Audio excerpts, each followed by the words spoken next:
એમને જાહેરમાં જ્યારે વરઘોડો સરઘસ કાઢતા હોય ત્યારે મોટી સંખ્યામાં લોકો ઉપસ્થિત રહ્યા હતા। સરથાણા વિસ્તારમાંથી પાટીદાર યુવતીનું થયું હતું અપહરણ। આરોપીની જાહેરમાં પોલીસે કરી સરભરા। આરોપી સામે દાખલારૂપ કાર્યવાહી થાય તેવી પણ માંગ પાટીદાર સમાજે મૂકી હતી।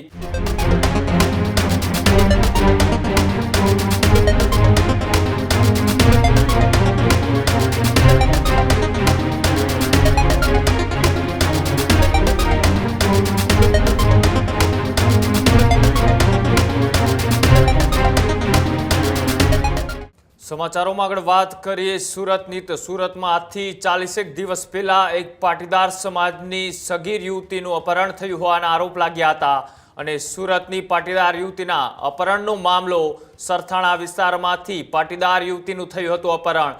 સરથાણા પોલીસ અને ક્રાઇમ બ્રાન્ચની મોટી સફળતા અને મોટી કાર્યવાહી પણ સામે આવી છે કે 40 દિવસ પહેલા એ અપહરણ કરવામાં આવ્યું હતું, તેમની ધરપકડ કરવામાં આવી છે।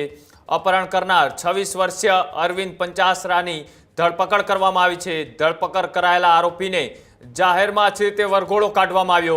आरोपीनी जाहेरमां पोलीसे करी सरभरा। युवतीनुं अपहरण कर्युं हतुं त्यां लई जई तेमनुं रिकन्स्ट्रक्शन पण कराव्युं। 17 वर्षीय दीकरीने प्रेमजाळमां फसावी अने तेनुं अपहरण कर्युं हतुं। घटनाने लई पाटीदार समाजमां रोष छे ते भभकी उठ्यो हतो।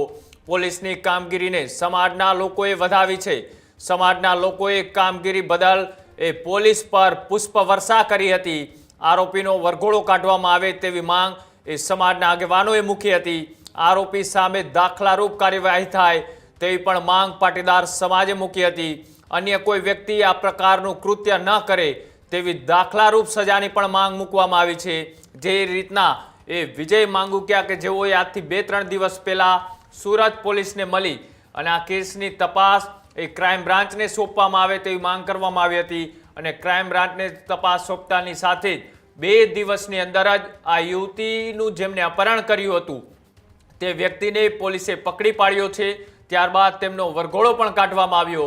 વરઘોડો કાઢતા જ પાટીદાર સમાજના આગેવાનોએ તેમની ઉપર પુષ્પવર્ષા કરી પોલીસનો આભાર માન્યો। દાખલારૂપ સજા કરાવવાની પણ તેમને માંગ મૂકી છે। ત્યારે આ સમગ્ર ઘટનાને લઈ એ પાટીદાર સમાજના આગેવાન વિજય માંગુકિયાએ શું કહ્યું આવો તે પણ જોઈએ।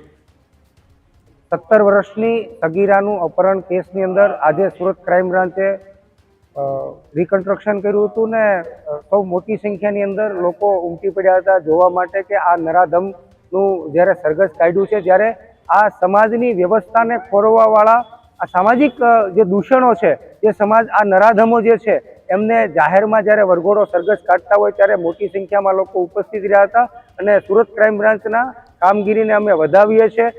પરંતુ જ્યારે આ પ્રકારની ઘટનાઓ સામે આવતી હોય છે, 16-17 વર્ષની દીકરીઓને જ્યારે આવા નરાધમો જ્યારે ફસાવી પોસલાવીને લઈ જતા હોય છે ત્યારે સમાજના આ લુખ્ખાઓને, આ સમાજની અંદર રહેલા જે અસામાજિક તત્વો છે, જેનો કોઈ સમાજ નથી હોતો, એવા લુખ્ખાઓનું જ્યારે સરઘસ કાઢવામાં આવે, જે લુખ્ખાઓ ફસાવી ફોસલાવીને લઈ જતા હોય છે એ લુખ્ખાઓને જ્યારે કોઈ પનાહ આપતું હોય છે, જ્યારે કોઈ એની મદદ કરતું છે, આર્થિક મદદ કરતું છે અને કોઈ વાહનની મદદ કરતું છે, આવા લુખ્ખાઓને જે મદદગારી કરી હોય છે એવા માણસોને પણ આમાં આરોપી બનાવી અને એમને પણ આરોપીમાં નામ લખવામાં આવે, એફઆઈઆરની અંદર નામ લખવામાં આવે એવી અમારી માંગણી છે।